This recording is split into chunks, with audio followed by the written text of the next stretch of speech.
Hello everyone, welcome back to Rho Sigma Tutoring. This is our third video in our Chemical Kinetics series in our Gen Chem 2 review. So, this is going to be over the integrated rate law and half-life. So the integrated rate laws are found using integration techniques that you'll learn in calculus. However, we will not be going over that. We hope to be going over that when we make our physical chemistry tutorials, but that will be a while away. So there are 3 integrated rate laws that we need to be made aware of, and that's what I am writing down right now.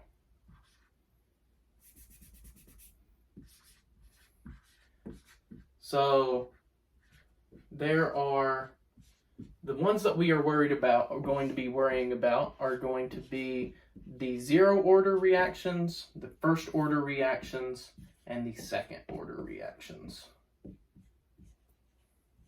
All right, so this is going to be our 0th order here on the top.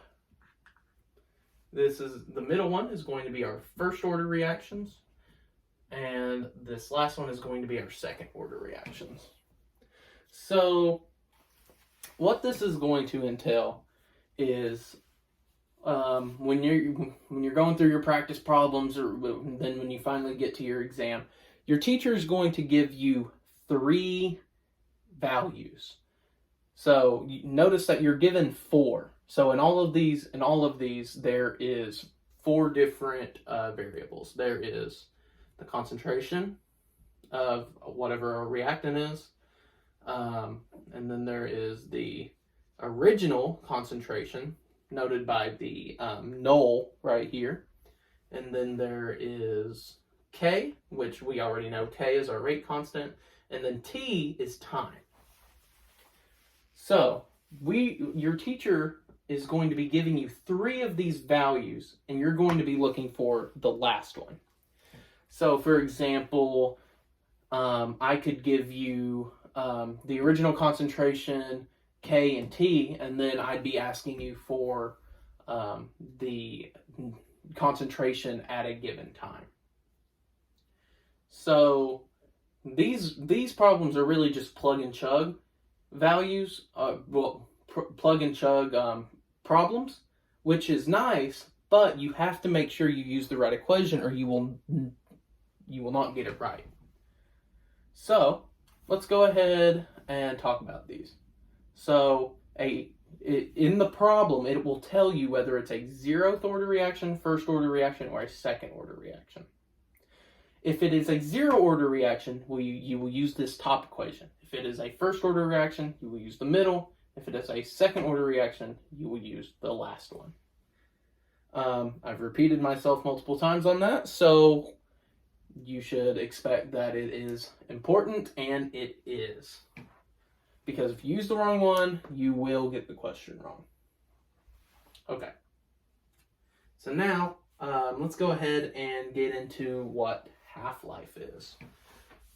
Because the half-life equations are all different for each, depending on whatever order you're talking about, just like the integrated rate laws.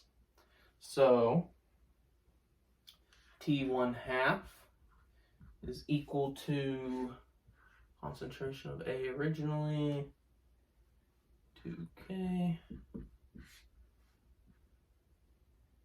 then ln2K.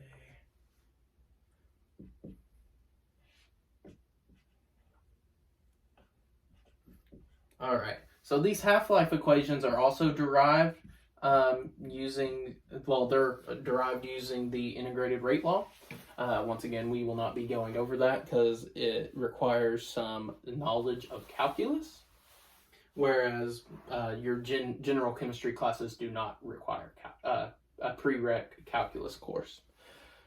So you'll have to memorize these just like you'll have to memorize the integrated rate laws.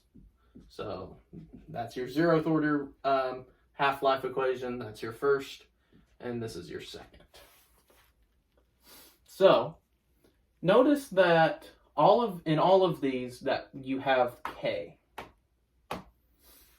So you need to make the mental note that if I want to find out the half-life, regardless of what order the reaction is, I need to know what the rate constant K is.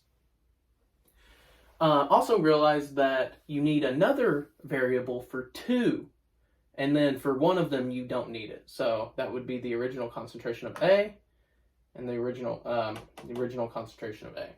Notice that the first order reaction half-life equation does not include the original concentration of A. And that is because it doesn't matter what the original concentration was, the half-life will remain unchanged. It's only dependent on what the rate constant is. And that is what most nuclear decay follow, including radiometric dating. That's why it is valuable. It's because when you're dating something, you don't have to know what the original amount of concentration was there. All you need to know is what the rate constant is, and you can find what the half-life is. You can think of carbon dating, for example.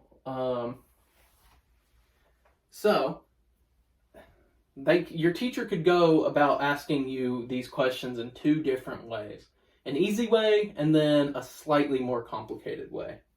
So what the easier way is if they gave you T1 half and they asked you for K, if it was a first order reaction, or if they gave you T1 half and K and they were asking you for the original concentration, or any combination of that. They'll give you two values, and they'll be asking you for the other one. So, or the harder way, they could start the question off where you have to use the integrated rate laws. So let's say I gave you, this would be a tricky question. So I give you the concentration after a given amount of time, the original concentration, and I give you the time, which would mean using the integrated rate law, you would need to find, so first you would need to find the rate constant K, and then using what you have for the rate constant K, you would find the half-life. So it's not that much harder. You just have to realize that you have to do 2 different things to figure out said answer, which always makes a question harder. If you have to do 2 steps, that's just another step where you can mess something up. All right. Well, that was our video on the integrated rate law and half-life. Join us back next time, and we'll talk about activation energy and the Arrhenius equation. Thank you.